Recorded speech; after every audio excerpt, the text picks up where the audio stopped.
मुझे कुछ समझ नहीं आ रहा अनिरुद्ध, तुमने हमें कुछ कहने के लायक छोड़ा ही नहीं। पापा, अगर आपको प्रॉब्लम थी तो आप मना कर सकते थे ना। मैंने तो कहा था कि मैं फ्लैट अरेंज कर दूंगा। आपने कुछ कहा क्यों नहीं, मना क्यों? क्यों अनिरुद्ध, क्यों? हर चीज तुम्हें ही क्यों अरेंज करनी है इसके लिए? इसकी मासी कोलकाता रहती है, इसे घर बुला रही है, घर भेजने के लिए कह रही है, तुम उसे वहां क्यों नहीं छोड़ देते? लेकिन मैं इसे यहाँ इसलिए नहीं लाया कि मासी घर पे जाके रह सके। ये मेरी जिम्मेदारी है।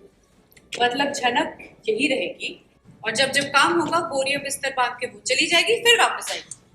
घुमा फिरा के बातें करना बंद कीजिए मोदी, और सुबह सुबह आपका दुख भरा कीर्तन हम बर्दाश्त नहीं कर सकते। आप इस लड़की की इतनी तरफदारी क्यों कर रही है?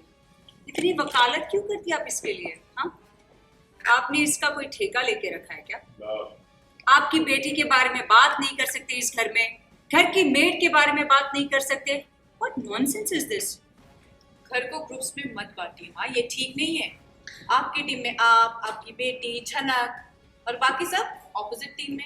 और हाँ, छोटू भी तो है ना आपकी टीम में। वाह, अपने ही घर में टीम बना लिया है।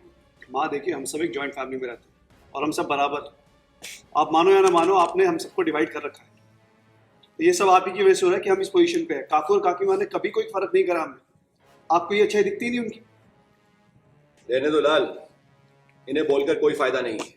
जब मेरा बेटा मुझसे बात कर रहा हूं तो आप बीच में बोला मत कीजिए। आप होती कौन है इस लड़की की? हाँ, पहले से जानती थी क्या आप इसे?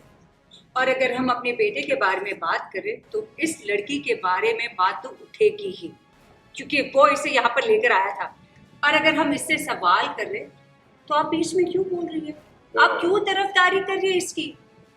और बॉडी, अगर आपको इसकी नहीं परवाह है तो इसकी जिम्मेदारी क्यों नहीं ले लेती आप खुद अपनी गलतियों की वजह से सुनती रहती है।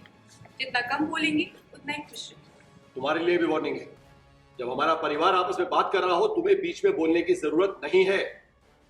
तुम हमारे परिवार की कुछ नहीं लगती, इसलिए जबरदस्ती यहां अपनी जगह बनाने की कोशिश मत करो। घर का कोई नियम कानून फॉलो नहीं कर रही है। हमारे घर में कोई ऐसी लड़की है जो ऐसा करती हो?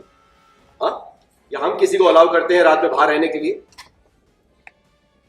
पर ये स्पेशल केस है। चुप हो जाओ, कुछ ज्यादा ही नहीं बोलती तुम। आदत है मेरी और आप तो आदत से वाकिफ, पता है ना आपको अच्छे से। तुम्हें तो ऐसा लगने लगा है ना कि एक दो ऐड करके तुम बहुत बड़ी तोप बन जाओ। जी नहीं, मुझे ऐसा नहीं लगता। ये एक्ट तो मैं करना भी नहीं चाहती थी, सर जी ने फोर्स किया मुझे, इसलिए कर रही हूँ। एक्चुअली सर जी को अच्छा लगता है कि मैं ना घड़ी घड़ी बेइज्जत होती रहूँ इस घर में।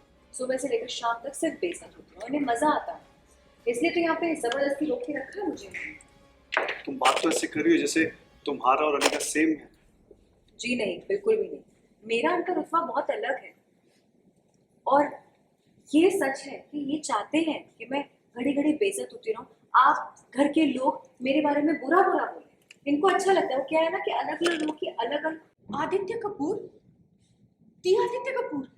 The one and only, yes. कहाँ? आप हमारे बाहर गाड़ी में। और वो बोलते, मिमी कह रही थी कि वो ऑटोकॉपी लेगी उसका। अरे वो अपनी इतनी बड़ी गाड़ी से उतरा, मस्त पोज मार के खड़ा हो गया, तो उन्होंने तो पता भी नहीं। दरअसल हम बैठे हैं और झनक आती है अपने बैग तैयार होकर जाने के लिए, और हमें पता नहीं है कि कहाँ जा रही है। हालांकि वो किसी एड शूट के लिए जा रही है 2-3 दिनों के लिए। सो वी आर कंसर्न कि यार ये क्या नया अभी तमाशा शुरू किया है। ये तो अभी यहाँ से बैठे बैठे अपना करियर भी करेगी, आगे भी बढ़ेगी, पर हमने जिस वजह से इसे यहाँ पे रखा है या फिर जिस कंडीशन पे यहाँ पे रखा है कि हमारे घर का काम करेगी, मेड बन के रहेगी, वो तो कुछ हो ही नहीं रहा है।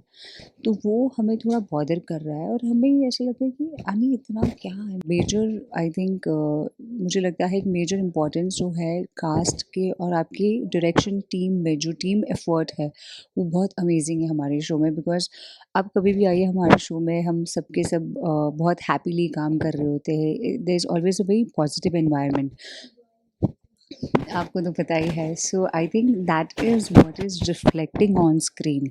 और कहीं पर भी हम एक मोनोटोनस या फिर एक बोरिंग सा एक नेगेटिविटी से नहीं काम करते। तो आप जो क्रिएट करते हैं वही जाके रिफ्लेक्ट होता है और वही हमें वापस